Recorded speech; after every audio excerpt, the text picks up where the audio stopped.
Bien, buenas tardes, jóvenes. Vamos a comenzar entonces. El ingeniero está atendiendo unos asuntos, así que la clase la voy a dar yo. Y entonces vamos a comenzar a ver ya. No sé si ya, bueno, vamos a los ejercicios que vamos a ver hoy. No sé si ya habían avanzado ustedes con el ingeniero, pero de todo modo, si es que ya, vamos a hacer un tipo de recordatorio ya. Bien, voy a pedirle que apaguen sus audios, porfa, para que no rebote acá sonido. Bien, entonces vamos a iniciar con un poco de teoría ya. Antes de ustedes proceder al diseño de estructura de madera, lo que tienen que hacer es leer un poco de teoría para comprender de una manera más exquisita, más eficiente de lo que van a estar haciendo ya.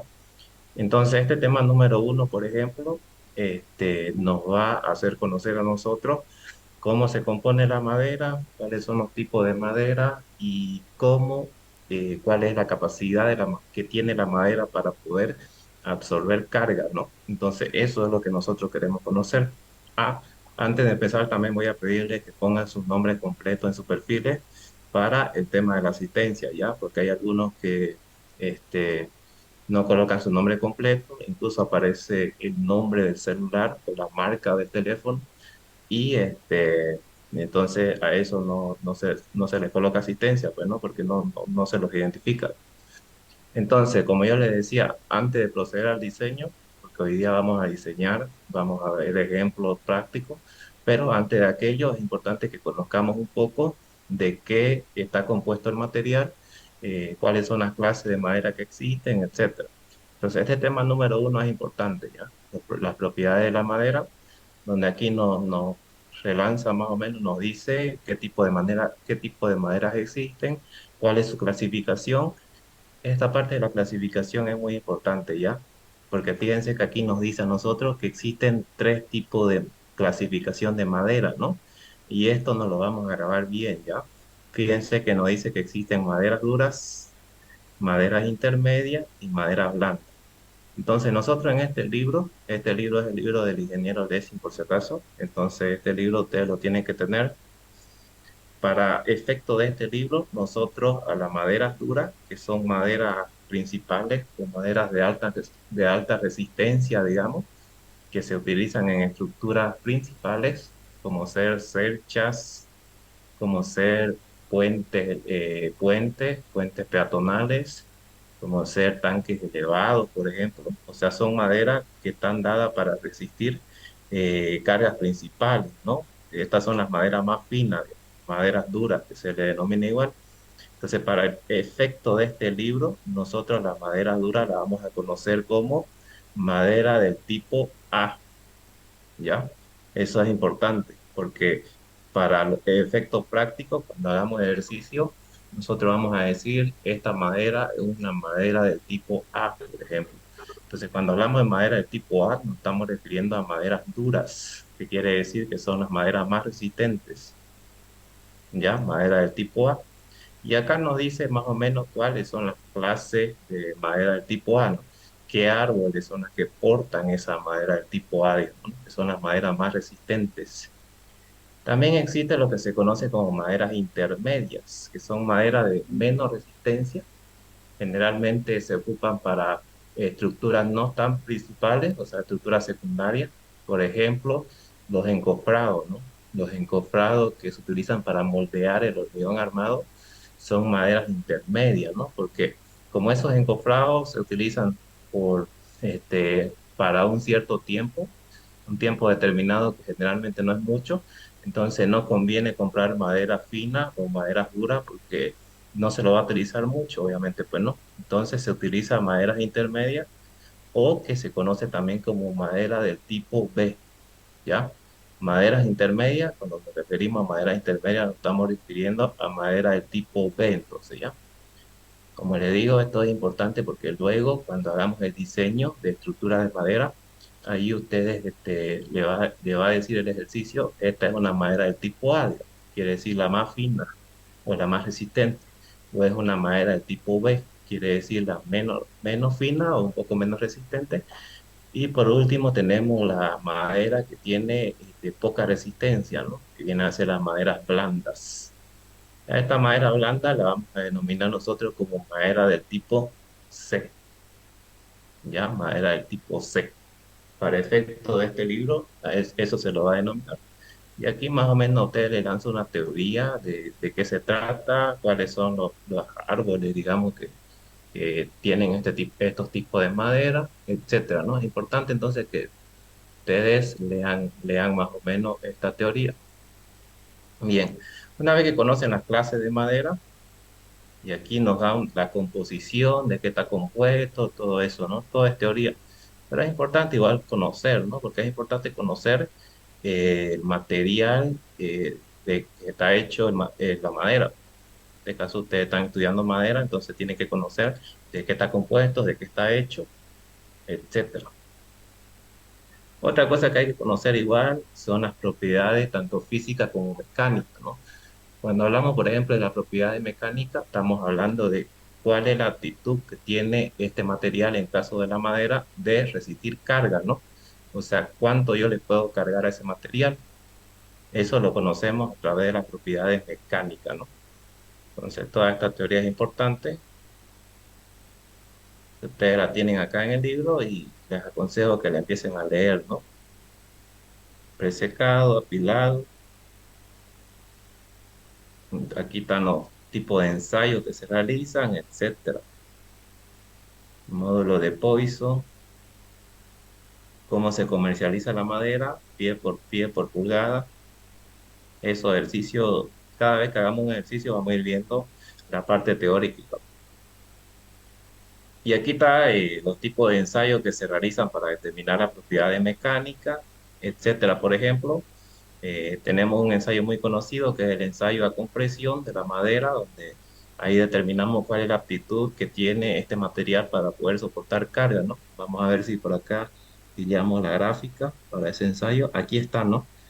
Entonces, fíjense que una de las cosas que tenemos que conocer nosotros para saber qué carga y de qué magnitud puede llegar a soportar este material que en este caso es madera, lo que hay que hacer es ensayo, ¿no? Entonces, lo que se tiene que hacer es llevar al laboratorio una probeta de madera, en este caso aquí no la grafica. Acá fíjense que hay una imagen de un ensayo real, por ejemplo, en donde esa probeta de madera ya está estandarizada, ¿no? Las distintas normas, según la que se tome, puede ser la norma brasilera o la norma americana, dicen de cuánto por cuánto tienen que ser esta probeta para llevarla al laboratorio y proceder a realizar un ensayo, ¿no? Fíjense que esta máquina es la que realiza ese ensayo, ¿no? Entonces, ¿qué es lo que se hace? Por ejemplo, este es un ensayo a compresión de la madera. Lo que se hace es someterla a carga, esta probeta, hasta que ella falle, ¿no? Hasta que la misma se rompa o falle. Y aquí está la máquina que aplica la fuerza y entonces durante todo ese proceso de carga, nosotros vamos a observar o lo vamos a describir a través de una gráfica, ¿no? Fíjense esta gráfica que es muy importante. Esta gráfica que quiere decir una gráfica de formación que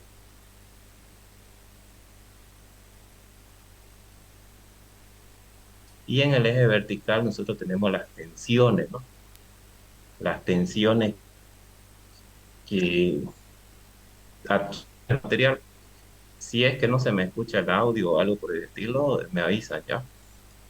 Entonces, decimos que durante todo el proceso de carga, hasta que este material falle, esta probeta de madera falle, fíjense que lo va a describir una gráfica, ¿no? Y esta gráfica que tiene esta forma, podemos ir tabulándolo, digamos, a través de una tabla, donde podemos ir realizando la lectura de deformaciones y de tensiones, ¿no?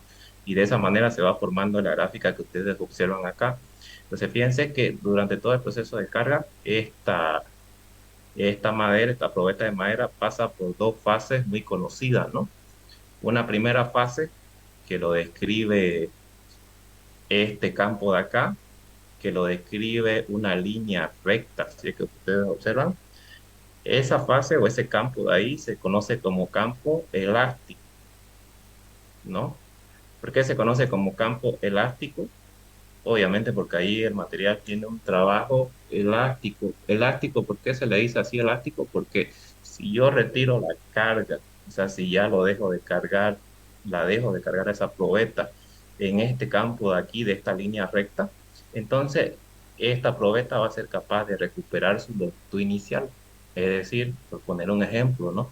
Si esta probeta tenía una longitud de, póngale 5 metros, y al aplicar la carga, yo la comprimí, por ejemplo, una carga de compresión, ella va a ir disminuyendo su longitud, ¿no? Porque esa carga lo que va a hacer es ir aplastándola. Si yo retiro la carga en cualquier punto de esta recta, esa probeta, como está trabajando elásticamente, porque la estoy retirando en cualquier punto de esta recta, esa probeta va a ser capaz de recuperar su longitud inicial. Si tenía 5 metros inicialmente, luego le apliqué la carga, disminuyó su longitud a 4,5 por decir, ¿no? Y yo le retiro esa carga, ella automáticamente va a recuperar los 5 metros, porque ahí está trabajando elásticamente.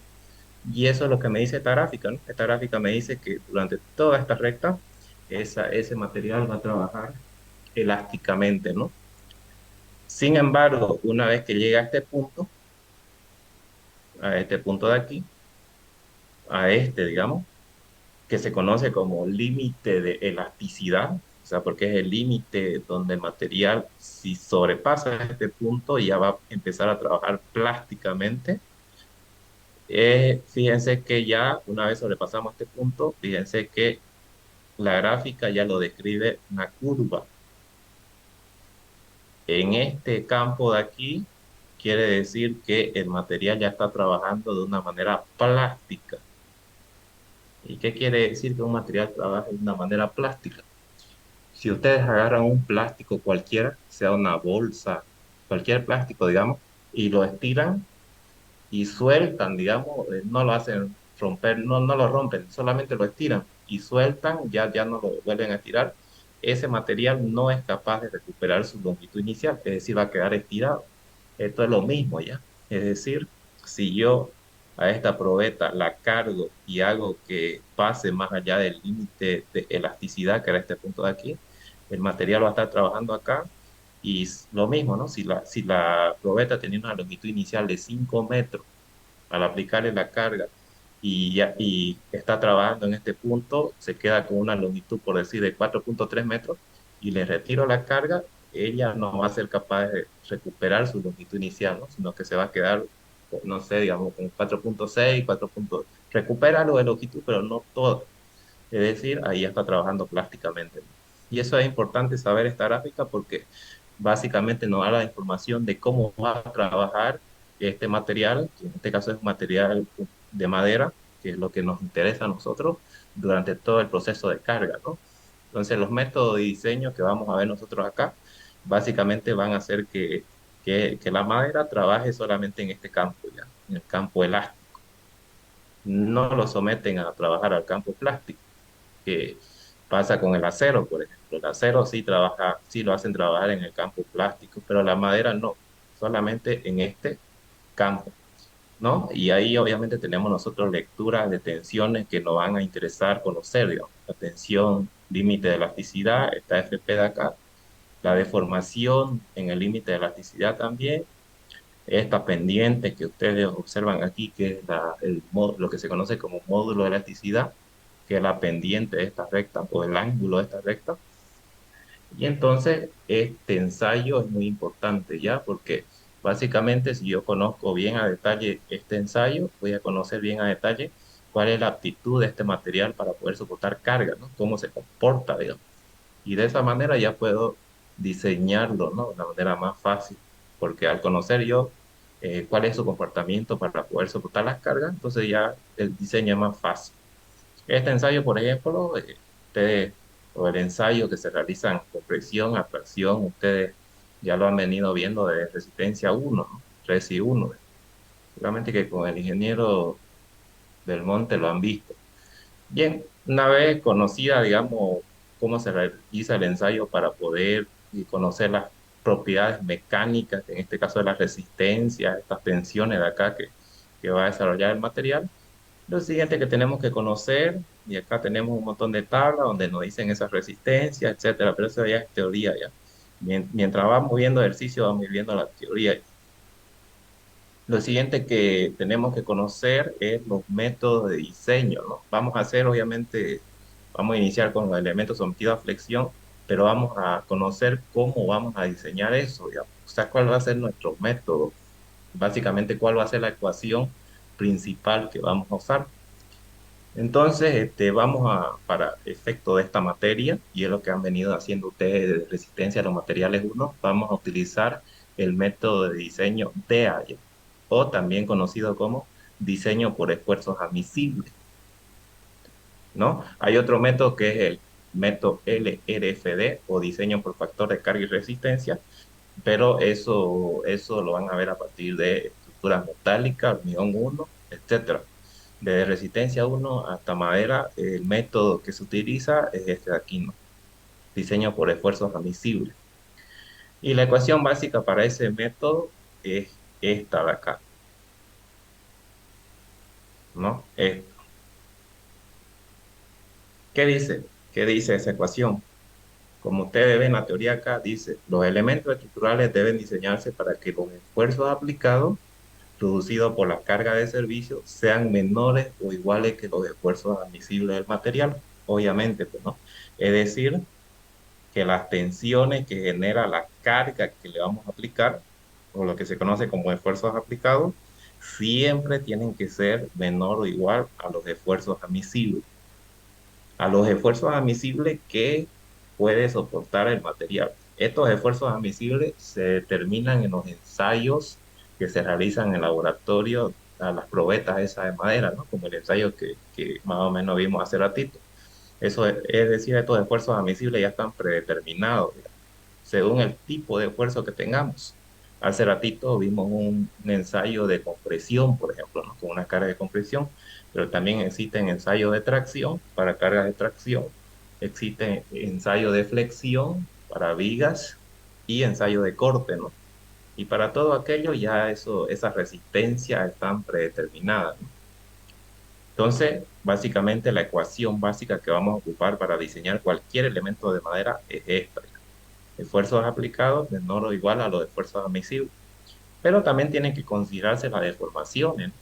Cualquier material que está sometido a carga tiene también deformaciones, o sea, se deforma. Y entonces aquí es el mismo criterio, ¿no? Deformaciones reales, o sea, las deformaciones impuestas por la carga, tiene que ser menor o igual a las deformaciones admisibles, ¿no? Estas deformaciones admisibles están dadas por norma según el tipo de estructura que vayamos a construir, ¿no? Entonces eso lo vamos a ir viendo mientras vemos ejercicios prácticos. Acá los tipos de carga que existen, etcétera, ¿no? Acá vamos a ver básicamente dos tipos de carga. Ya vamos a empezar a ver los tipos de carga. Lo que se conoce como carga muerta, que es la carga que siempre está en una estructura. Por ejemplo, el peso propio de una estructura es considerada carga muerta. Los muebles que se le imponen a una estructura que van a estar durante mucho tiempo también es carga muerta. Y lo que se conoce como sobrecarga de uso, ¿no? Es decir, siempre en una estructura van a estar presentes dos tipos de carga: carga muerta y carga viva. Las cargas muertas son aquellas cargas que están siempre presentes, es decir, el peso propio de la estructura, por ejemplo, es una carga muerta porque siempre va a estar. Y la carga viva, como su nombre lo dice, o sobrecarga de uso, digamos, es aquella que se mueve, ¿no? O sea, no está fijo en un punto. Por ejemplo, un ejemplo de carga viva somos nosotros las personas, digamos, cuando, por lo que nosotros estamos en constante movimiento, no estamos fijados en un punto. Entonces, a nosotros, cuando se diseña un edificio de vivienda, por ejemplo, a nosotros, las personas, nos consideran una carga viva, ¿no? Y acá esta tabla dice la carga viva según el tipo de uso que se le va a dar a la estructura, etcétera, ¿no? Por eso es importante que ustedes lean un poco de teoría, pues, ¿no? Para que entiendan más o menos qué es lo que se va a realizar. Ah, y acá es lo que yo le decía, ¿no? Fíjense, esta tablita es muy importante porque la vamos a ver prácticamente en todo el curso y en todas las etapas de diseño, ¿ya? Entonces, fíjense que aquí nosotros vamos a tener los esfuerzos admisibles, es decir, las tensiones admisibles que van a ser capaces de soportar, que va a ser capaz de soportar el material, ¿no? según el tipo de esfuerzo al que está sometido. Entonces, lo que yo les decía, ¿no? Van a haber tres tipos de madera agrupados en tres grupos. ¿Se acuerdan? Este es el tipo de madera dura o madera del grupo A. Por eso yo le decía arriba, ¿no? Es que decía madera dura. Nosotros aquí, para efecto de este libro, lo vamos a clasificar como madera tipo A. La madera intermedias de menor resistencia o madera del tipo B. Y por último, la madera blanda, ¿no? Fueran las maderas blandas o también conocida como madera del tipo C, ¿ya? Y aquí fíjense, estos valores ya han sido predeterminados según ensayo en laboratorio y son los que vamos a utilizar en todos los diseños que hagamos en este curso, ¿no? Por ejemplo, a flexión, fíjense, la resistencia a flexión. Las maderas del tipo A dice que van a desarrollar una resistencia de 210 kilos por centímetro cuadrado. Aquí está el dato. Las del tipo B 150 y las del tipo C 100, ¿no? Va disminuyendo la resistencia, obviamente porque las del tipo A son unas maderas finas de mayor resistencia porque esas están dadas para estructuras principales, ¿no?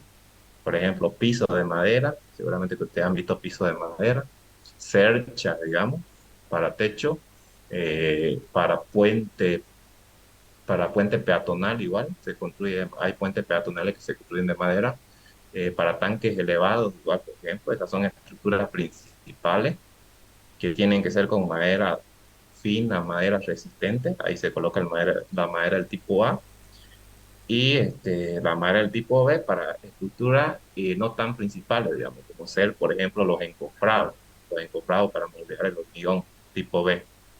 Y la del tipo C para algunos casos, estructuras de menos importancia, ¿no? Y aquí están las resistencias, ¿no? Atracción, tienen los valores en kilo y en megapascal. Obviamente a nosotros nos va a interesar en kilo. La compresión, vamos a analizar dos tipos de compresión paralela a la fibra y perpendicular a la fibra. Esto de paralela y perpendicular lo vamos a ir viendo mientras vamos viendo ejemplos de aplicación, ¿ya? Para el cortante, también aquí, ¿no? Los valores de resistencia. Entonces, esta tabla básicamente es la que nos va a interesar durante todo el curso, ¿ya? Como le digo, esta tabla, estos valores se determinan según ensayos que se realizan en laboratorio a la madera, ¿no? Ensayos de flexión, tracción y compresión, etcétera. Pero ya están predeterminados. Bien, entonces dicho todo esto, tienen que conocer ustedes la clase de madera, tienen que conocer las propiedades mecánicas y tienen que conocer cuál es el método de diseño que vamos a ocupar. Entonces, hoy día vamos a hacer esto de ejemplo ya y ustedes me van a ayudar con el cálculo. Vamos a iniciar con ejemplos sencillos, luego vamos a ir haciendo ejemplos más complejos. Y esto ya está calculado, ya, pero ustedes me van a ir ayudando, van a ir verificando si los resultados que están acá están correctos o no, así que vayan alistando sus calculadoras, ya. Entonces vamos a iniciar con elementos sometidos a flexión, ya. Diseño de elementos sometidos a flexión, dice, ¿no? Entonces, con el ejercicio. Para diseñar estos elementos que básicamente los principales elementos que están siendo sometidos a flexión son las vigas, ¿no? Las vigas, estos elementos horizontales que soportan los pisos, que según cualquier tipo de material de piso, pero están encargadas de eso, ¿no? Entonces, por ejemplo, este ejemplo me dice que tenemos una viga simplemente apoyada, así como la ven ustedes acá.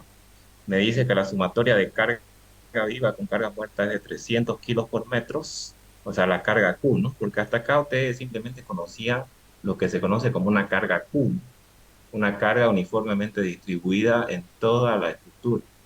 Pero esta carga Q siempre es la sumatoria de la carga muerta más la carga viva, ya. Siempre va a ser eso. Ya acá tenemos que toma relevancia la distinción de los diferentes tipos de carga, es decir, carga muerta y carga viva, ¿no? A partir de esta materia ya tenemos que ir viendo su relevancia de esas dos, o sea, saber diferenciar esas dos cargas, ¿no? Entonces me dice que esa carga Q es de 300 kilos por metro, la longitud del elemento de la viga es de 3,5 metros El tipo de madera que se va a usar es madera de grupo A o tipo A, peso específico, la deformación admisible y lo que me va a pedir a mí es que dimensione, es decir, vamos a dimensionar una sección transversal, o sea, qué dimensiones va a tener esta viga o qué dimensiones tendría que tener esta viga, digamos, eso es lo que vamos a determinar, es decir, una viga de sección rectangular y nos está pidiendo que determinemos cuánto vale la base, de cuánto por cuánto va a ser, digamos, cuál es su base, cuánto es su base y cuánto es su altura.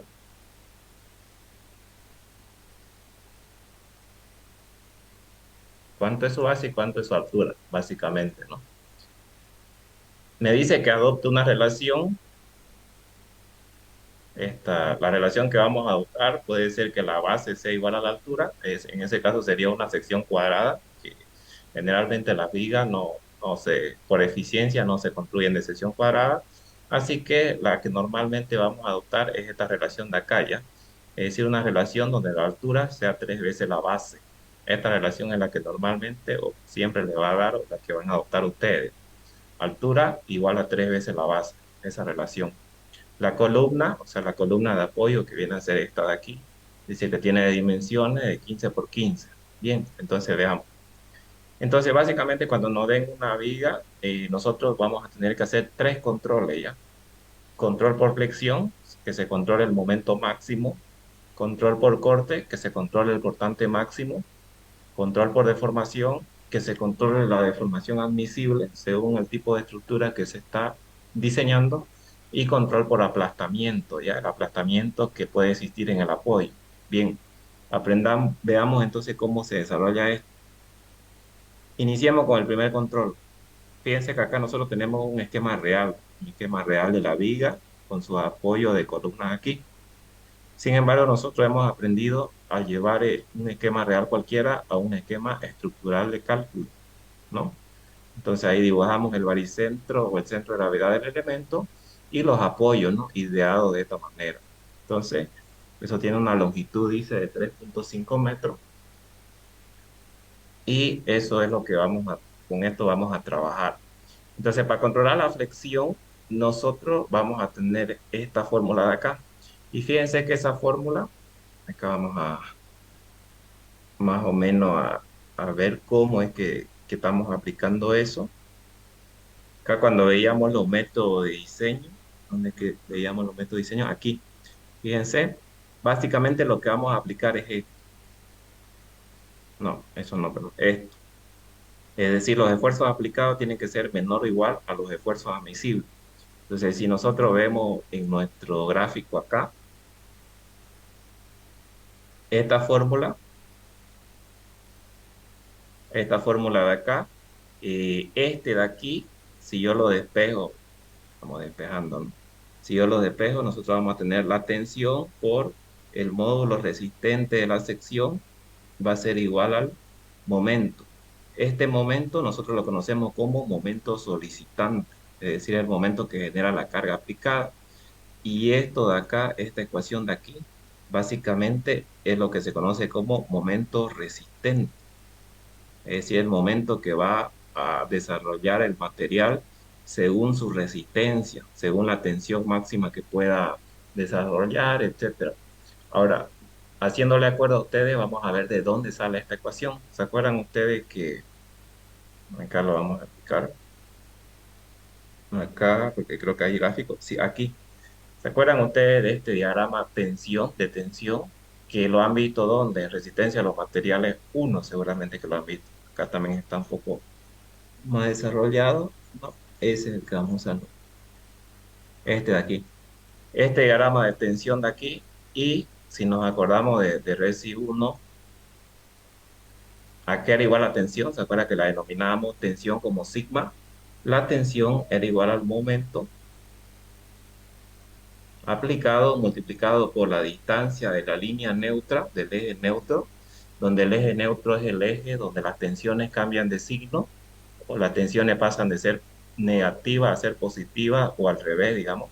O también se puede decir que es donde las tensiones se hacen cero, se vuelven cero, ¿no? Esa es la línea neutra. Entonces esta y es la distancia desde esa línea neutra al punto donde yo quiero calcular esta tensión, digamos. Esto dividido entre quién? Dividido entre la inercia, ¿no? Que es importante tener ese criterio, digamos. Esta es la fórmula básica de tensiones en viga, tensiones normales, ¿no? Para controlar el momento máximo. Ahora, sin embargo, nosotros podemos hacer lo siguiente. Esto lo podemos deducir de esta manera. Tensión va a ser igual a ¿qué? Va a ser igual a momento. Y si nosotros llevamos, digamos, esta Y a dividir a la inercia, hacemos este artificio de aquí, eso de ahí, llevamos a esta Y de acá a dividir a la inercia, esta relación de acá, esta relación inercia sobre Y, es lo que conocemos nosotros como módulo resistente. Módulo resistente, ¿no?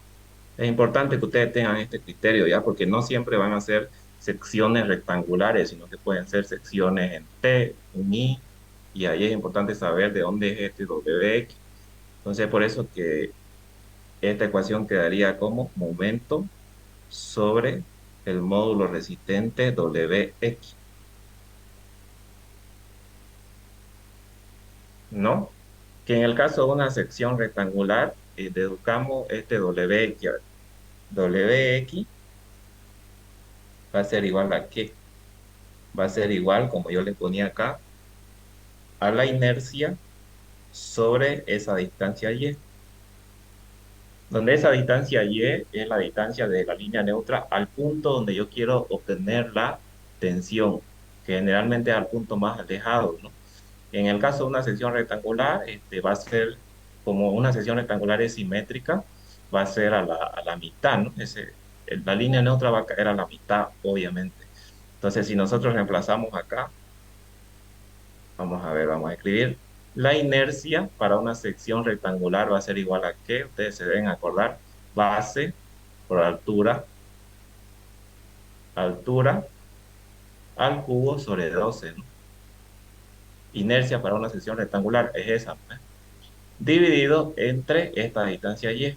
Te habíamos dicho que esta distancia y es la distancia que hay desde la línea neutra al punto más alejado o al punto donde termina la sección. En este caso, el punto más alejado puede ser este o puede ser este, ¿no? Como la sección es simétrica, un rectángulo nomás, entonces cualquiera de los dos puede ser, digamos. En este caso, ¿cuál es la distancia de ese punto a la línea neutra? O sea, esa distancia de ahí viene a ser h medio, bueno, la mitad de la altura. La mitad de la altura. Entonces, si ustedes reemplazan acá, perdón, es que mi pulso no está tan bien, pero más o menos esa es la idea. Si reemplazamos ahí h medio y deducimos esto, ¿cómo quedaría? Quedaría, a ver, de, ustedes igual vayan deduciéndola, porque si saben este criterio van a poder hacer los otros ejercicios, ¿ya? No es por molestar que lo estoy haciendo, sino que si saben ustedes de dónde sale el módulo resistente, no van a tener problemas con los otros ejercicios. Este 2 pasa arriba, ¿no? Explicar. Dividido entre 12 por H, ¿no? Ahí más o menos, no se ven bien los números, por eso es que quiero que vayan haciendo conmigo.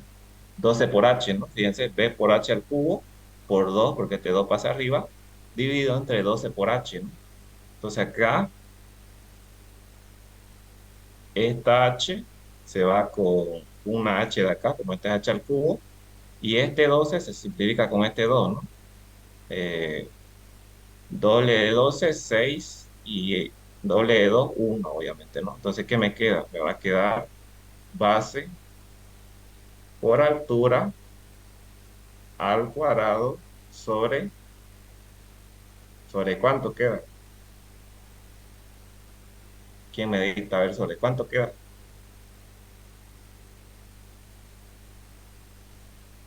A ver, ¿quién quiere ganarse una bonificación extra? ¿Sobre cuánto queda? 24, ¿Sobre cuánto? Este es 12, ¿no? Este es 2. 6, sobre 6, ¿no? Ya, 6. ¿quién es el que dictó? Sobre 6. Quiñones. Jiménez. A ver, Quiñones. Jiménez. Jiménez. Quiñones. Ya, venga.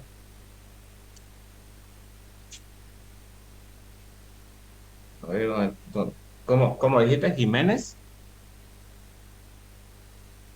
Quiñones. Quiñones. Sí, Ya, Quiñones. Quiñones, Gemio, Edwin, ¿no? sí, sí, sí. Sí. Ya. Quiñones, Gemio, Edwin. Perfecto. Entonces, base por altura al cuadrado sobre 6, ¿ya? Es por eso que cuando ustedes tengan secciones rectangulares, van a ver que ese módulo resistente lo van a adoptar este valor de acá, digamos, base por altura al cuadrado sobre 6, pero en sí el módulo resistente obedece a esta fórmula, ¿ya? Obedece a esta fórmula de aquí. Siempre es importante saber eso porque, como les digo, no siempre en los ejercicios van a tener ustedes secciones rectangulares, sino que pueden tener otro tipo de secciones, como ser secciones en I, secciones circulares, etcétera. Entonces ya no aplica esta fórmula de P por H al cuadrado sobre 6. Eso lo vamos a ver ahorita. Tienen que saber deducir esto, ¿no? Porque si saben, no van a tener inconvenientes con los otros ejercicios. Bien, entonces sigamos con nuestro ejemplo acá.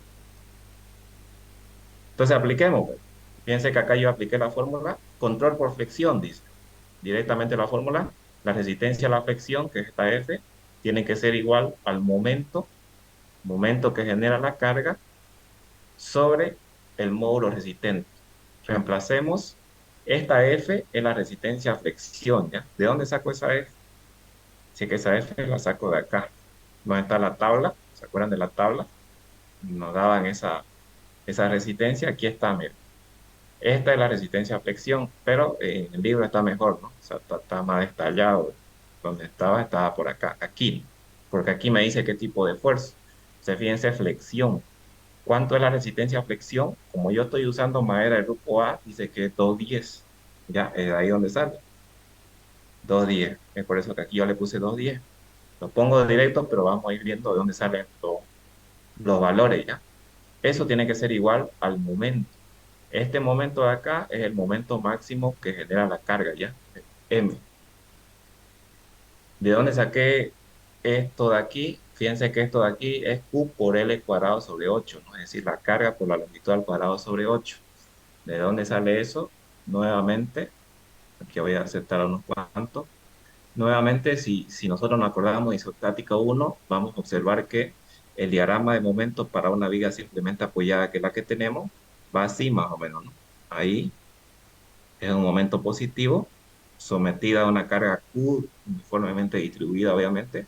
El momento máximo va a ser este, ¿no? ¿Y cuál es el valor de ese momento máximo? Es Q por L cuadrado sobre 8, ¿no? Si es que ustedes se acuerdan. Ese es el momento máximo, el momento máximo, digamos. Momento máximo, Q por L cuadrado sobre 8, una viga simplemente apoyada, sometida a una carga Q uniformemente distribuida, ¿no? Este momento de aquí, Q por L cuadrado sobre 8. Q, 3 kilos por centímetro. Ahora fíjense que acá a mí me dio las unidades en kilos por metro, ¿no? Pero yo quiero trabajarlo todo en centímetros. Entonces lo que voy a hacer es transformar esta 300 kilos por metro a kilos por centímetro, ¿ya? Hacen la transformación nomás. Por eso acá dice 3 kilos por centímetro. La longitud de la viga, 3,5 metros, entonces lo reemplazo aquí. También lo transformo a centímetros, 350, dividido entre 8, ¿no? Sobre el módulo resistente. Como la sección que nos pide diseñar es una sección simplemente rectangular, entonces el módulo resistente, este de aquí,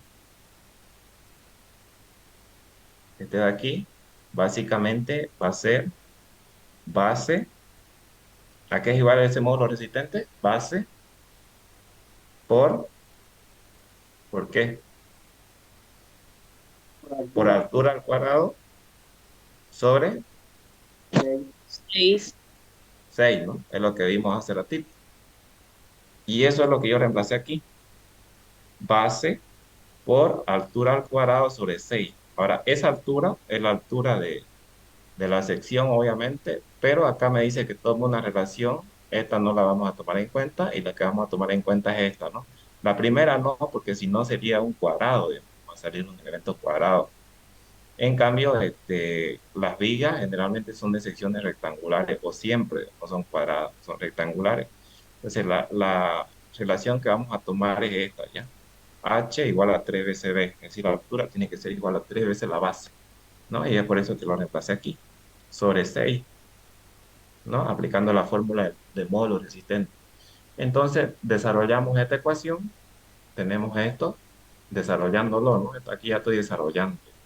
Y despejando la base, voy a tener finalmente esto de aquí, ¿no? Ustedes de todos modos pueden ir calculando en su calculadora, pueden meter esta ecuación directa y sacar el resultado de la base. Aquí yo lo que hice es desarrollarlo un poco y a mí me sale este valor, ¿no? 5,264. Pueden ir ustedes revisando igual ese valor. Obviamente, redondeando esto para no dejarlo con decimales, siempre se redondea al mayor, ¿ya? Si me sale 5,264, lo redondeo a 6, ¿no? Un entero 6 centímetros. Entonces, fíjense que para flexión, dice que la flexión requiere de una base de 6 centímetros y una altura de 18 centímetros, ¿no? Porque no se olviden que la altura es igual a 3 veces la base, 18. Entonces, estas son las dimensiones que tiene que tener la sección rectangular para que se cumpla de que el momento máximo M no vaya a sobrepasar, no vaya a hacer sobrepasar a la tensión admisible a flexión, ¿no? Que es 210 kilos por centímetro cuadrado. Entonces, en este caso de aquí, nos ha salido que nuestra sección rectangular necesita una base de 6 centímetros y una altura de 18 centímetros, ¿no? Acá vamos a anotar una base de 6 centímetros y una altura de 18 centímetros, ¿no? Ahí. Bien, ese es el primer control, ya, control por flexión, que se realiza de esa manera. Vamos ahora al segundo control, control por corte. Control por corte.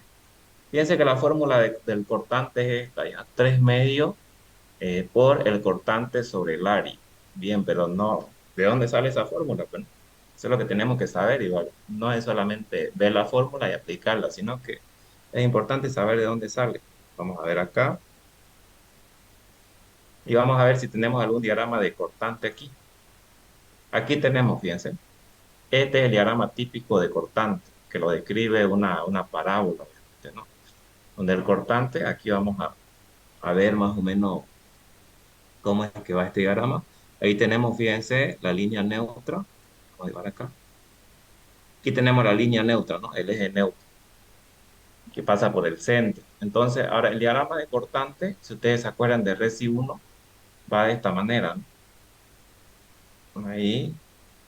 El corte en la parte superior o donde comienza la sección es cero, pero a medida que se va acercando a la línea neutra va aumentando. Y su aumento es de esta manera, ¿no? De manera parabólica. Y a medida que se va alejando va disminuyendo. Se deben de acordar ustedes de ese diagrama, seguramente. Entonces, el cortante máximo, obviamente, está aquí en la parte media, o sea, donde pasa la línea neutra, porque el cortante máximo donde está la línea neutra, ¿no? Por eso yo le decía que va aumentando a medida que se acerca al eje neutro y va disminuyendo a medida que se aleja.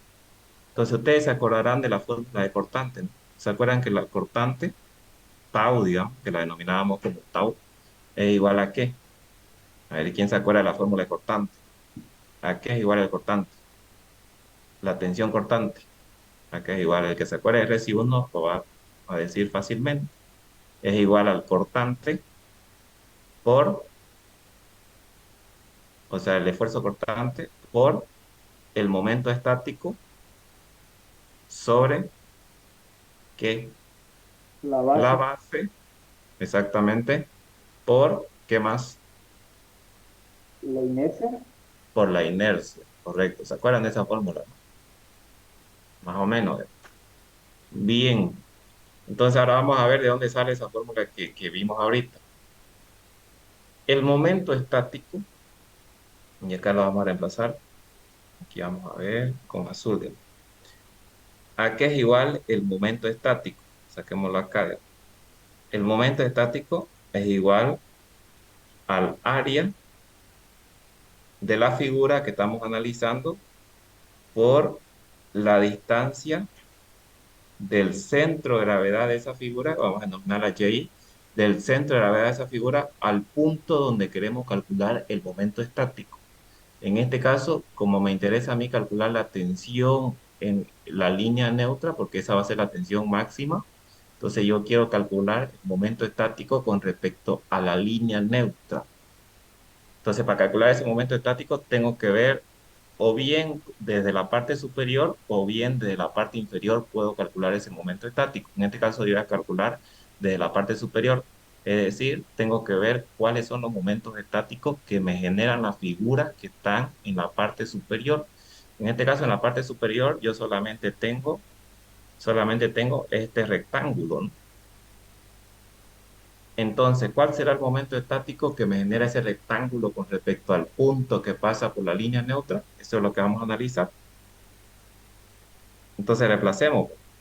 Veamos cómo se deduce esto. El área de esa figura va a ser igual a ¿cuánto? Va a ser igual a la base de la sección, que es esta, digamos. Ahí estamos a denominar como B base. Todo esto va a ser igual a la base por ¿cuánto? ¿Cuál es la altura de esa figura? ¿Cuánto vale la altura de esa figura que está por encima del eje neutro? Como el eje neutro pasa por la mitad, ¿cuánto vale? H, H medio. me- H medio, ¿no? Fíjense que esto de aquí, desde aquí, vamos a hacerlo con esto de acá, es que aquí con esto del pulso no es bueno. Esto de aquí es H medio, ¿no? La mitad. Vamos, ustedes vayan deduciendo conmigo para que comprendan de dónde sale esa forma. H medio, ¿no? Esa va ahí. Entonces el área viene a ser base, que es toda esta, va a ser la base de la sección rectangular, por esa altura, ¿no? De esa figura que está por encima del eje neutro. Este es el área. Ahora, su distancia desde su centro de gravedad, dice, o sea, desde el centro de gravedad, que está en el medio, por lo que es una figura rectangular, está en el medio, hasta el punto donde quiero calcular el momento estático. En este caso, yo lo quiero calcular hasta la línea neutra. Entonces, ¿cuánto sería esa distancia de ahí? ¿Cuánto es? La mitad de h medio, ¿no? Y si la altura es h medio, yo sé que el centro está a la mitad. Entonces, ¿cuánto sería? La mitad de h medio, ¿no? En este caso, ¿cuánto es h? Sí, cuarto. H cuarto, ¿no? Sí. El que no entienda dónde sale ese valor, pregúntenlo vaya. H cuarto, ¿no? Sí. Entonces, esto se multiplica por ese brazo de palanca, por h cuarto. Finalmente, el momento estático va a quedar igual a ¿cuánto? Base por altura al cuadrado sobre ¿cuánto? Al cuadrado, porque es h por h, ¿no? Sobre 8. 8. 8. Ahí está, ¿no? Bien, entonces una vez tenido eso, reemplacemos acá, a ver. Vamos, deduciendo conmigo. Va a ser igual a la base por el momento estático que ya vimos cuánto vale. Ahí, acá, ¿no? Base por altura al cuadrado sobre 8 sobre base por la inercia. Aquí es igual la inercia para una sección rectangular. ¿Cuánto vale? Base por altura al cubo sobre 12. sobre 12. Ahí, ¿no? Entonces vamos multiplicando medio con medio y extremo con extremo. Nos va a quedar lo siguiente, ¿no? 12 por el cortante, por la base, por la altura al cuadrado, sobre ¿cuánto? Base al cuadrado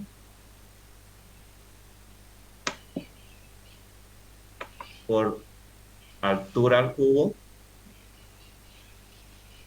por 8, ¿no? Porque este 8 vas a multiplicar aquí, obviamente. Ahí, ¿no? Entonces, ¿qué se puede simplificar acá? Vamos simplificando. Se puede simplificar esta base con este cuadrado de aquí. Y se puede simplificar esta altura al cuadrado con este cubo de aquí, ¿no? Y también se puede multiplicar media, la mitad de 12, ¿cuánto es? 6, ¿no? La mitad de 8, 4.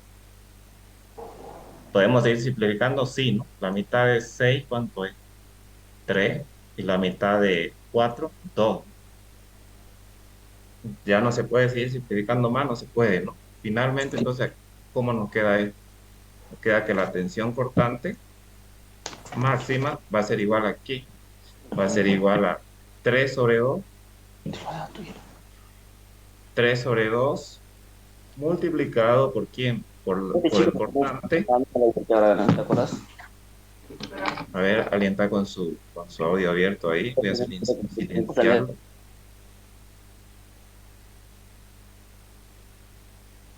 Por el cortante, ¿por cuánto?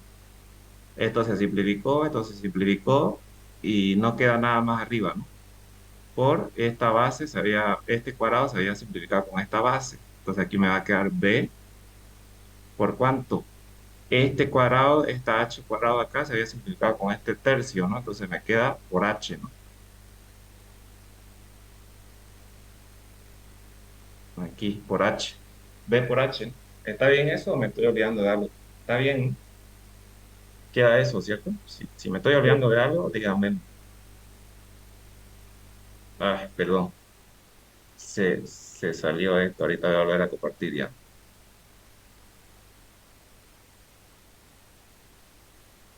Se salió, ¿no? Pero ya ustedes lo tenían ahí o seguramente lo han grabado, lo han copiado.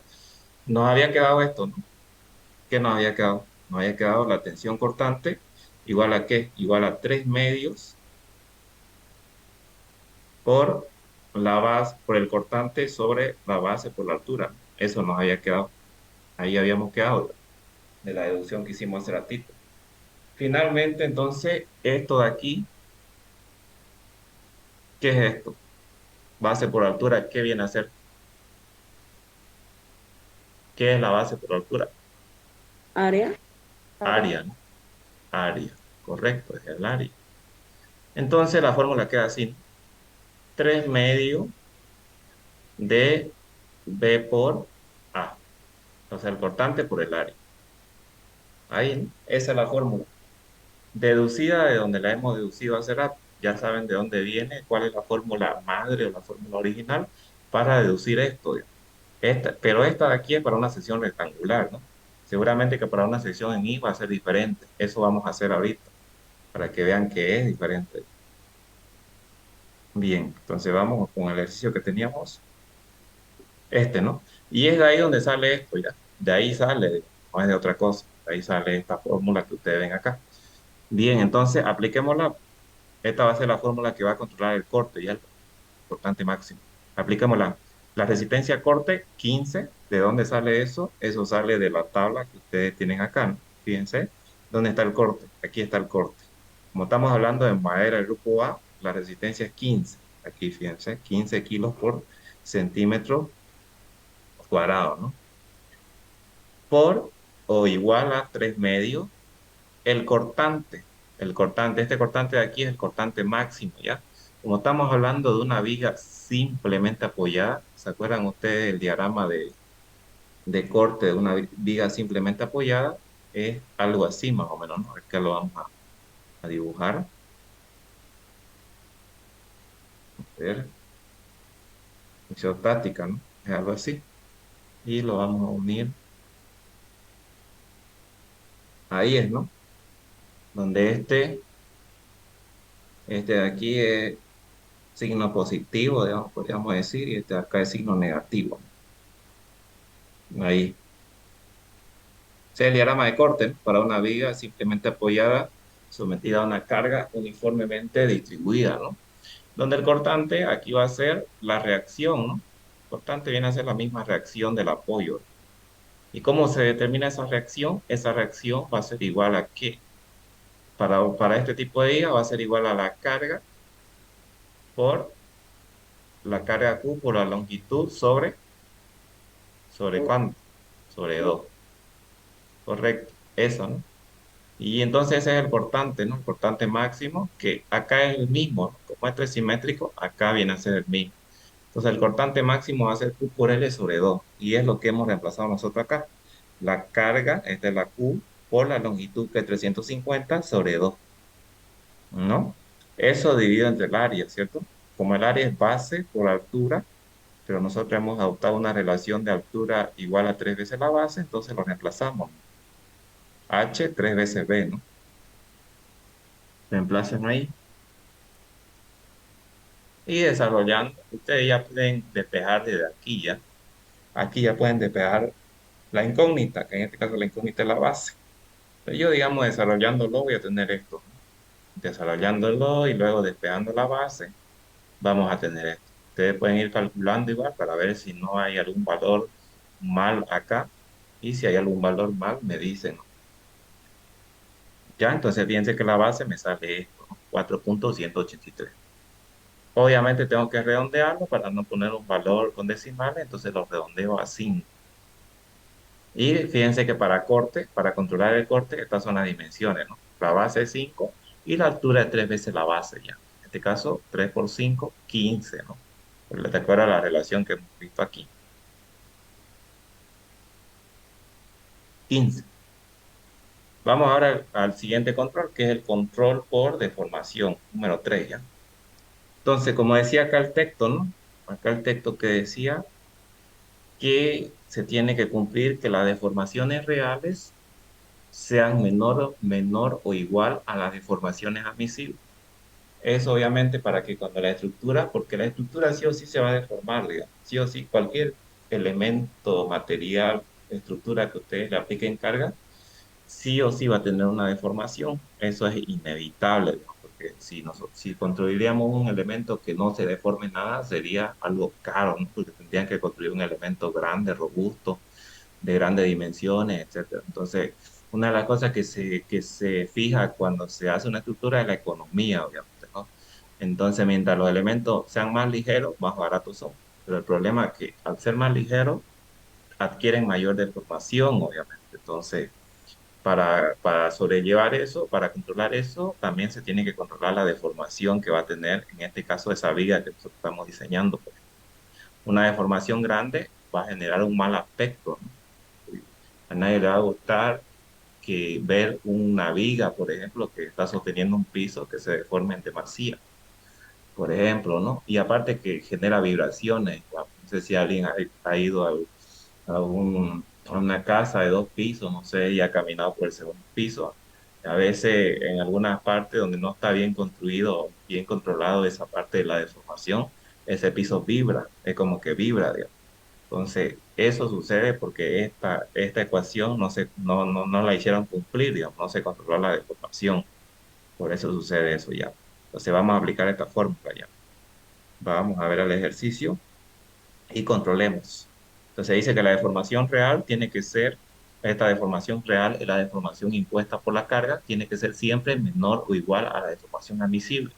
Ahora, la deformación real para una viga simplemente apoyada, esto seguramente que lo han visto ustedes, resistencia 2, resistencia a los materiales 2, y acá también van a tener tablas directas para este tipo de vigas, ¿ya? Para una viga simplemente apoyada, la deformación que impone esta carga uniformemente distribuida, que seguramente se encuentra aquí en la parte media, es igual a 5 sobre 384 multiplicado por la carga por la longitud a la cuarta sobre módulo de elasticidad del material por la inercia. Esa es la fórmula. Esa es la fórmula para determinar la deformación o la flecha que se conoce. A ustedes en resistencia 2 le decían flecha, ¿no? La flecha que tiene esta viga, ¿no? La flecha máxima o la deformación máxima, ¿no? Y es de ahí donde sale esto aquí, digamos, 5 sobre 384 por I, ¿no? Y acá ustedes tienen tabla. Vamos a ver si la pillamos aquí, por ejemplo. Aquí creo que hay tabla donde nos muestra eso. No, en el libro original. Vamos a ver si pillamos esa tabla. Pero ustedes tienen tablas que pueden usar. Aquí, fíjense, aquí le dicen, ¿no? Quitan los momentos máximos que pueden agarrar. Por eso es importante este texto. El cortante máximo, fíjense, que viene a ser igual a la reacción y la deformación para una viga simplemente apoyada de este estilo. Aquí está ya la fórmula. Para una viga continua de este estilo, que también vamos a hacer más adelante, aquí está la fórmula. Aquí está la fórmula de momento igual, de constante máximo. Viga continua con más apoyos. Aquí fíjense, también tenemos la fórmula para deformación y la fórmula para momento, ¿no? Es decir, no es necesario que vuelvan a diagramar. Acá ya está dado. Esta tabla nos dice, ¿no? Que está en el libro este, que es el libro del ingeniero, que no sé si ya les ha proporcionado o ya lo deben tener ustedes. Entonces, ¿no? Y esta deformación admisible es la deformación que nos da la norma, ¿no? Según para qué se va a usar ese elemento que están diseñando. En este caso, nosotros, digamos, esta viga se supone que, y acá mismo lo dice, ¿no? L sobre 360, fíjense, se supone que esa deformación admisible está dada para vigas de piso, ¿no? Para vigas que van a estar dadas para un piso de una estructura, una casa, digamos. Pero hay otro tipo de estructura como ser las vigas, por ejemplo, las vigas de puente peatonal, donde ahí la deformación admisible es menos tolerante, es decir, no se permite tanta deformación. Ahí esto puede cambiar, puede ser L sobre 500, digamos, podríamos decir, etcétera, ¿no? Es decir, esta deformación admisible, de acuerdo a norma, va a estar en función de qué tipo de estructura se está haciendo. En este caso es una estructura para una edificación, por decir, un piso, para una losa de piso. Entonces la deformación admisible es L sobre 360. Entonces reemplacemos la ecuación. La carga, la Q, ya dijimos que es la carga, que es esta de acá. La longitud obviamente del elemento, 350 centímetros sobre 384 por E es el módulo de elasticidad, ¿ya? El módulo de elasticidad para la madera es este valor de aquí, ¿ya? 95.000. No sé si la tablita esta que nosotros tenemos acá nos da esa información igual. ¿Dónde está la tablita? Aquí está, ¿no? Es importante esta tabla. Aquí está, fíjense. Para madera del tipo A dice que el módulo de elasticidad para medir la deformación es 95.000. Para madera del tipo B, el módulo de elasticidad es 75.000. Y para madera del tipo C es 55.000. ¿No? Estamos usando madera del tipo A, entonces tenemos que agarrar 95.000. ¿No? Por eso aquí yo reemplazo 95.000. La inercia. La inercia, como es una sección rectangular, es base por altura al cubo sobre 12. Ya saben ustedes que esta es la altura, ¿no? Esta de aquí. Pero la relación es que la altura tiene que ser 3 veces la base. Igual a L sobre 360, es decir, 350 sobre 360. Y aquí la incógnita va a ser la base. Entonces despejamos la base, ¿no? Aquí haciendo la operación respectiva, yo despejo la base. Puedo directamente calcular con esta ecuación ya, pero aquí la voy a despejar, digamos, ¿no? Entonces la base me sale este valor. Redondeándolo, lo redondeamos siempre al mayor, 8 centímetros, ¿no? Entonces dice que para deformación yo necesito una sección cuya base es de 8 y cuya altura es de 24, ¿no? 3 por 8, 24. Vamos con el siguiente control. Aquí es el número 4 ya. Aquí está como número 3 pero es el número 4. Control por aplastamiento, ¿ya? Vamos a controlar el aplastamiento. Y la fórmula que vamos a usar es esta de acá. La resistencia al aplastamiento va a ser igual a la reacción, porque obviamente el aplastamiento que se controla es el punto de apoyo, ¿no? Es decir, el aplastamiento que puede existir entre la viga y la columna de apoyo, ¿no? La reacción, vamos a poner acá, la reacción que hay aquí en el punto de apoyo puede generar un aplastamiento entre esa viga y esa columna. Eso es lo que se va a controlar, ¿ya? Vamos a ver de qué manera.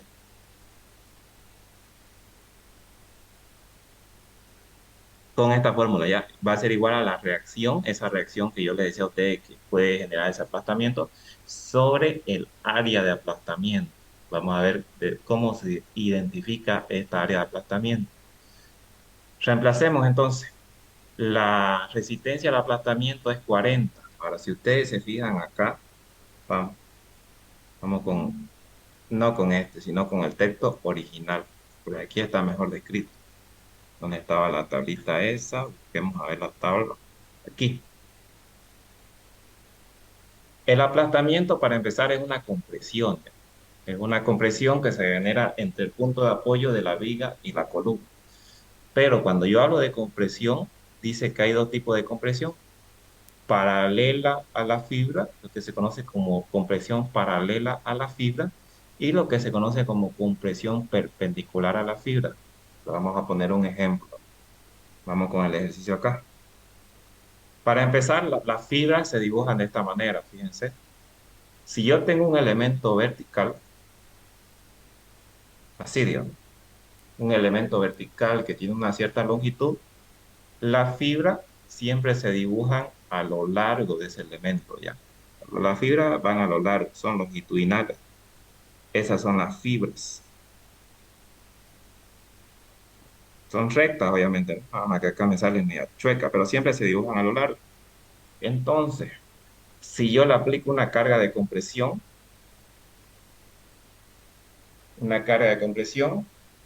esa sería ¿qué? Compresión que paralela a la fibra o perpendicular a la fibra. ¿Qué dicen ustedes? paralela a la fibra. Paralela, pues, ¿no? ¿Por qué paralela? Porque está yendo en dirección de las fibras. Si yo le aplico una carga P, esta es compresión paralela a las fibras. Vamos ahora con otro ejemplo. Un elemento horizontal. La fibra, como yo le mencionaba acá, van a ir siempre en dirección de la longitud más larga. Entonces, en este caso, las fibras van en esa, se las dibuja en esa longitud, en esa dirección. Ahí, ¿no? Entonces, en este caso, si yo le aplico una carga,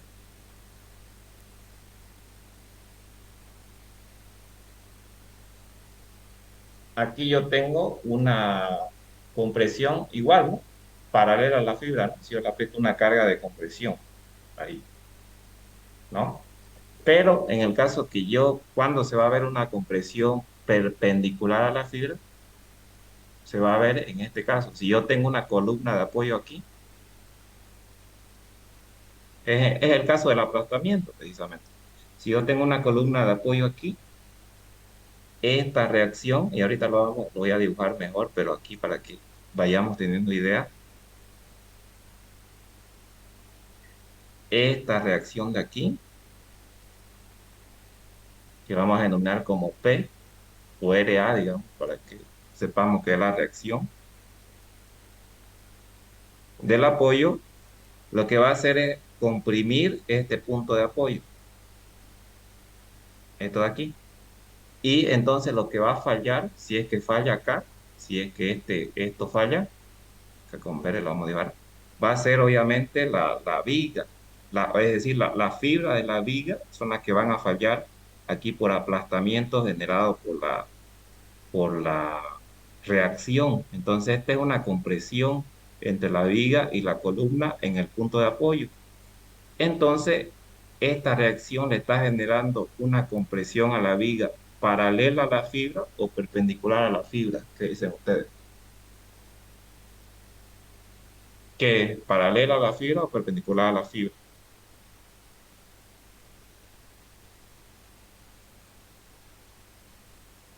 ¿Qué es paralela o perpendicular?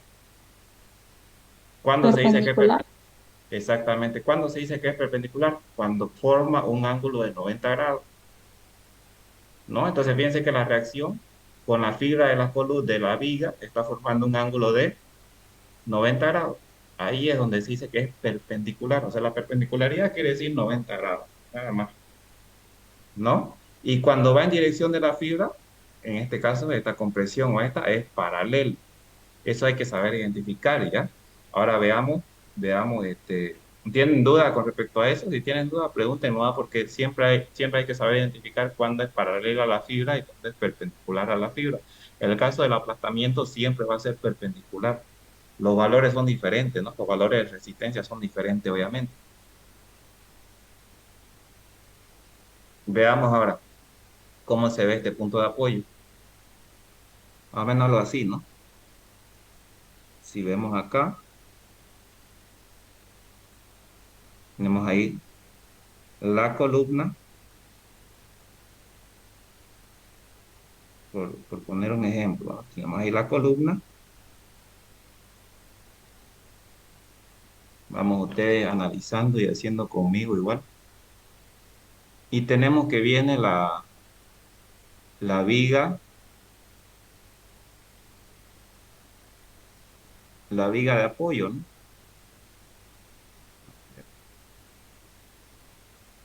Ahí está la viga.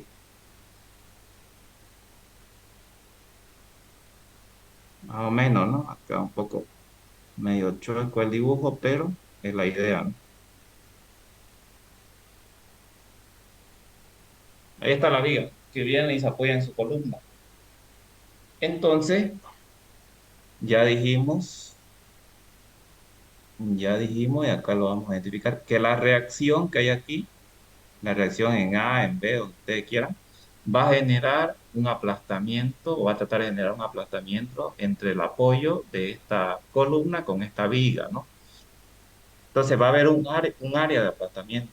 Obviamente que va a haber un área de aplastamiento. ¿Cuál sería el área de aplastamiento? Sería ahí más o menos, eso de ahí, ¿no? Esa área de ahí,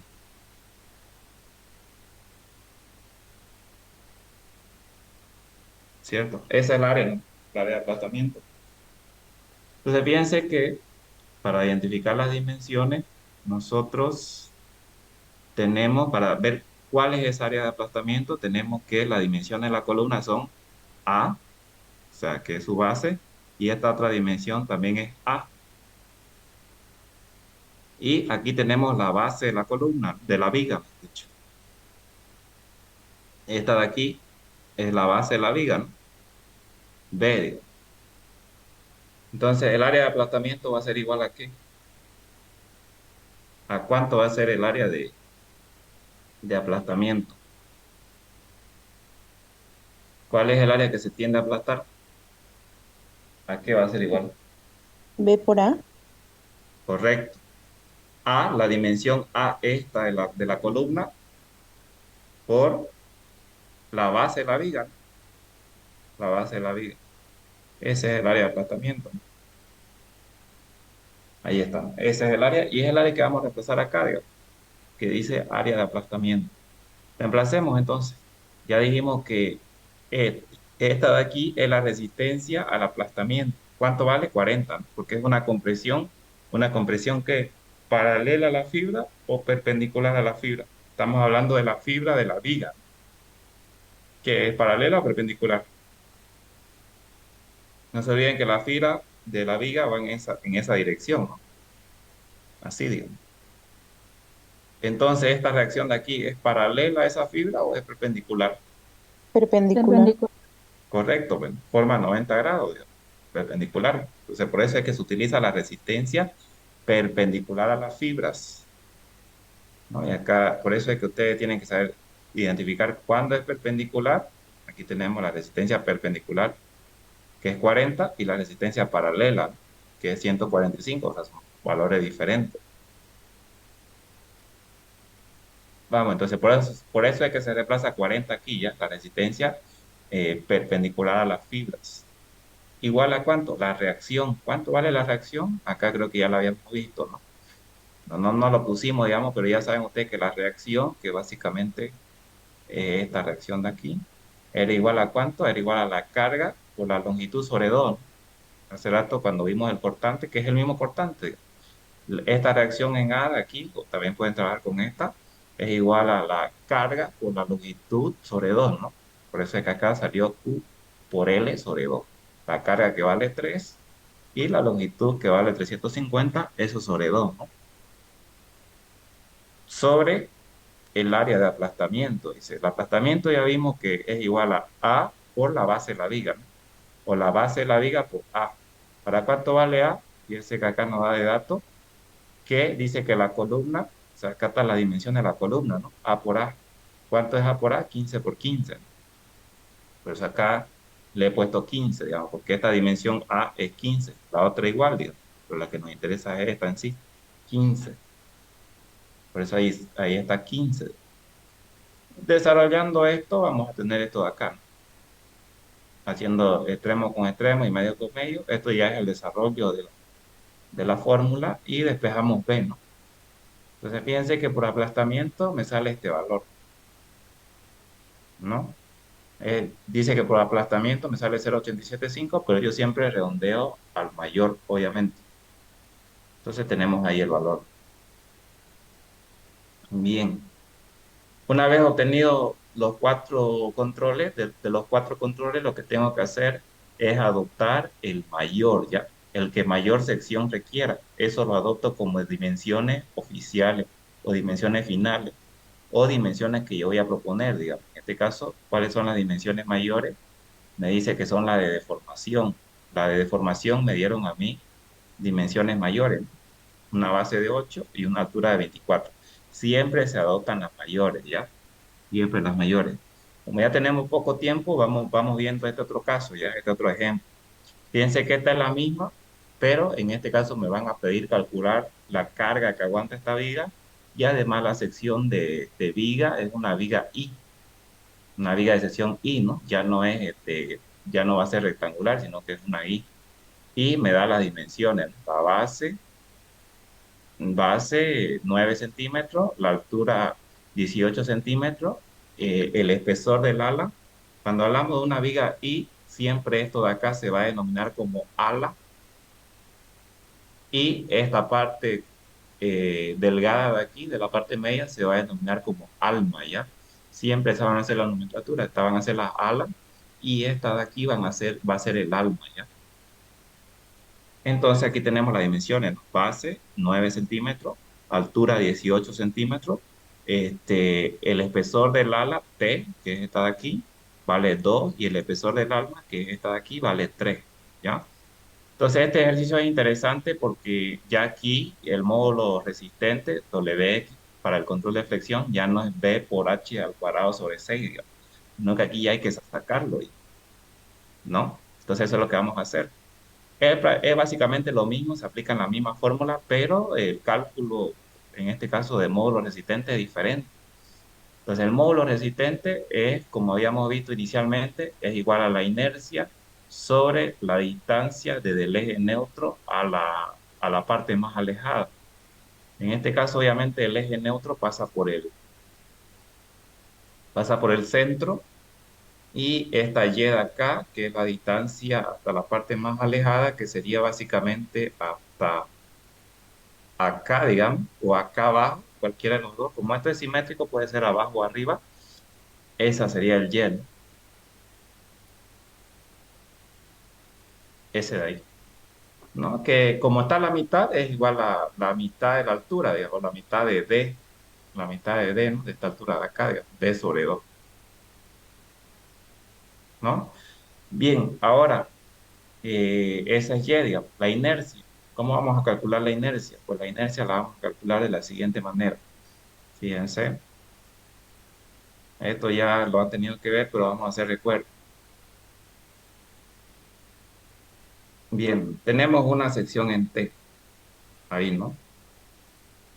Esta sección en T, al no ser una sección rectangular, ya no puedo aplicar directamente base por altura al cubo sobre 2, que yo veo que esta sección en I, no en T, perdón, en I, esta sección en I ya no es una rectangular directa, entonces no se puede aplicar directamente base por altura al cubo sobre 2. Pero lo que puedo hacer es lo siguiente, ¿no? A todo esto que está lleno, lo que puedo hacer es quitarle estos espacios vacíos, ¿no? Es decir, esto de aquí. Estos espacios que son vacíos, los quito. O sea, voy a hacer básicamente una resta, voy a hacer.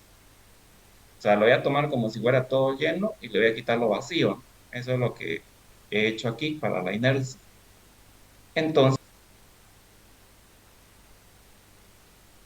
a ver, desarrollemos.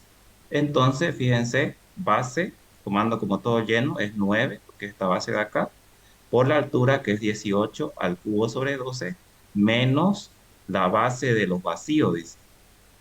Como yo conozco caramba, como yo conozco que toda esta base es 9, ¿cuánto sería la base de los vacíos? 9 menos cuánto? 9 menos este espesor de esta alma, ¿no? ¿Cuánto era el espesor del alma? 3. 3, ¿no? 3. Que medio que se lentea esto, pero bueno, es 3, digamos. Entonces, ¿cuánto sería la base del vacío? ¿Cuánto es la base? ¿Cuánto es? 6, ¿no? Está correcto, dice a 6, porque a 9 le quitan 3, 6. ¿Y la altura? ¿Cuánto es la altura de los vacíos? Que es esta de acá. Si conocemos que la altura total es ¿cuánto es la altura total? D, ¿dónde está D? 18. Si conocemos que la altura total es 18, ¿cuánto es la altura de los vacíos? Sería la altura total menos la altura de las alas, ¿no? En este caso, la altura de las alas son 2, ¿no? 2 centímetros T, fíjense T, la alturita del ala. Entonces vamos a decir 18 menos 2, que es aquí, y menos 2, que es aquí. ¿Cuánto queda entonces? 14. 14, ¿no? Y eso es lo que hemos hecho acá. Hemos tomado todo como si fuera lleno y le hemos restado los huecos, ¿no? Base, que son 6 de esos huecos, por la altura que es 14. Y esta Y que ya dijimos que es la mitad de la altura, ¿no? ¿Cuánto sale? Sale eso, ¿no? Perdón. Bien, entonces reemplazan acá nomás. Es lo mismo que el anterior. Reemplazan y de ahí la incógnita ahora va a ser Q, la carga.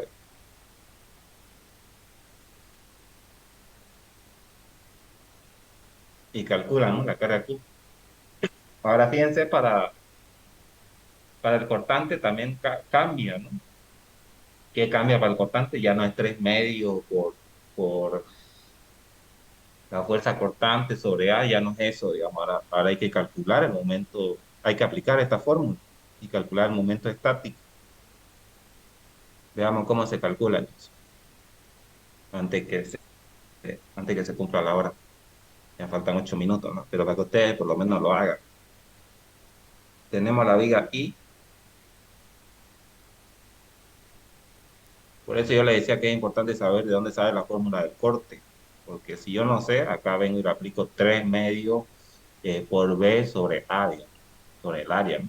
Siendo que esa fórmula es solamente para secciones rectangulares. Ya, la línea neutra, en este caso pasa por el medio,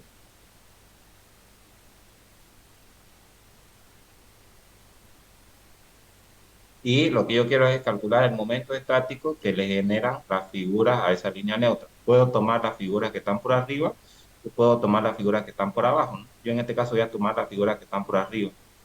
Si hablo de las figuras que están por arriba, básicamente tengo dos, ¿no? Esta correspondiente a esta ala y esta correspondiente al ala.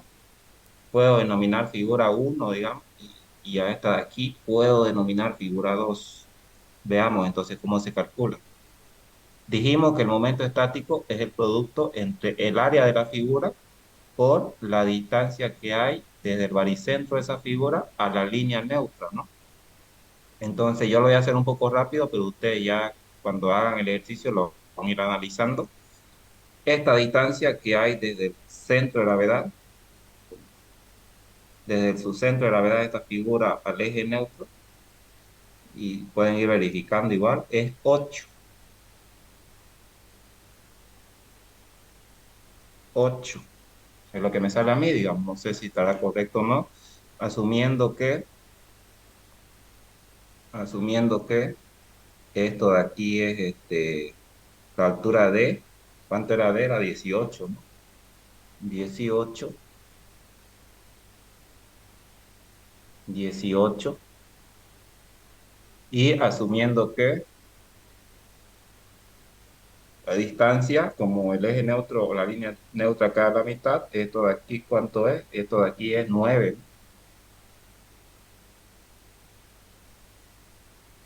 9, 9 eso, ¿no? Porque es la mitad, digamos, la mitad de 18 es 9. Entonces, como esta ala tiene un espesor de 1, tiene un espesor de 1, entonces sería 9 menos, está mal, ¿no? No es, no es 1 tampoco, bueno, es 2. ¿Dónde está el ejercicio? Acá está. Por eso hay que revisar bien los datos. Es 2, ¿no?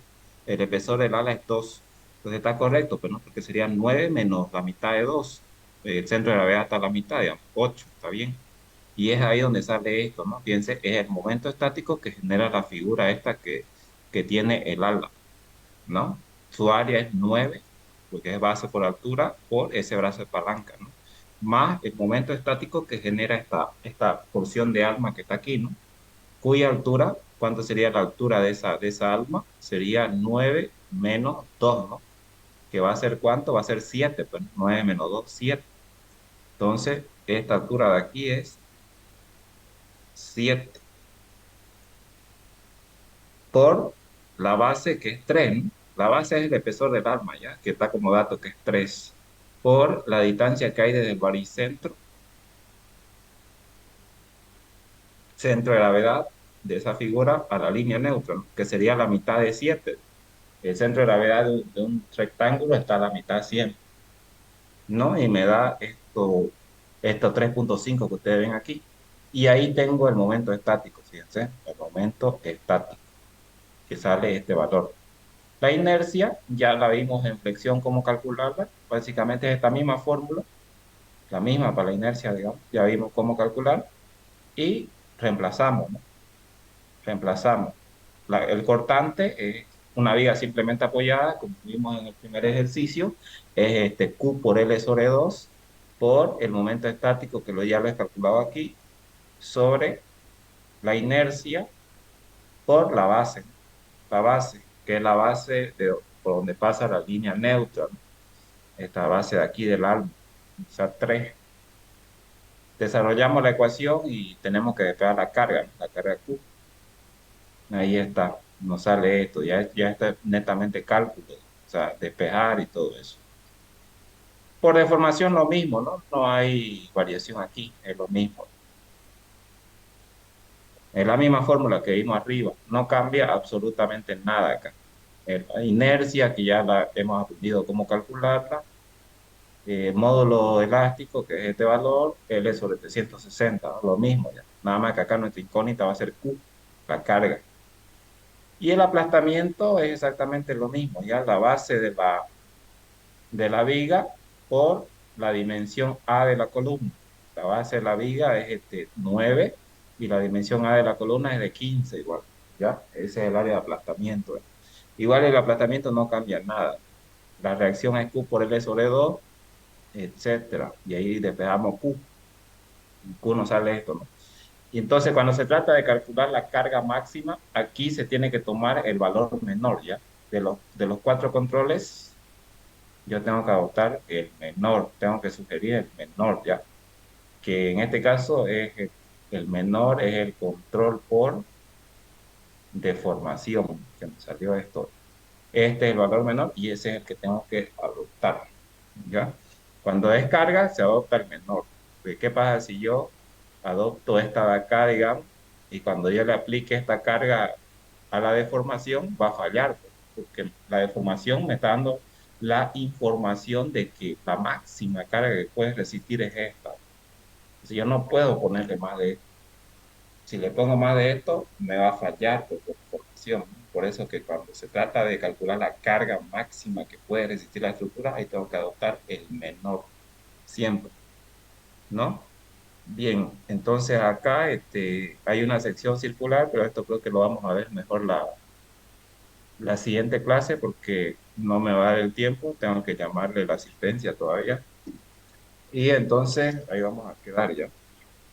Ustedes en la plataforma ya tienen práctico para ir haciendo. Es un documento con varios ejercicios, la plataforma virtual de la universidad. Está programado casi al final del semestre para que lo presenten y tienen que ir haciendo así porque son hartos ejercicios ya que tienen que hacer como práctica. En la plataforma virtual de la universidad. Eh, Madera, grupo A. Aguilar Choque Erwin, no está. Aguilar Yuvanure Luis Fernando. Vicente, ingeniero. Aguilar, Aguilar, ¿no? Aguilar Sí, Aguilar Yuvanure, Iván Luis Fernando. ya. Aliaga Arancibia Gabriel. Albetegui Moreira Isaac. Presente, presente el este.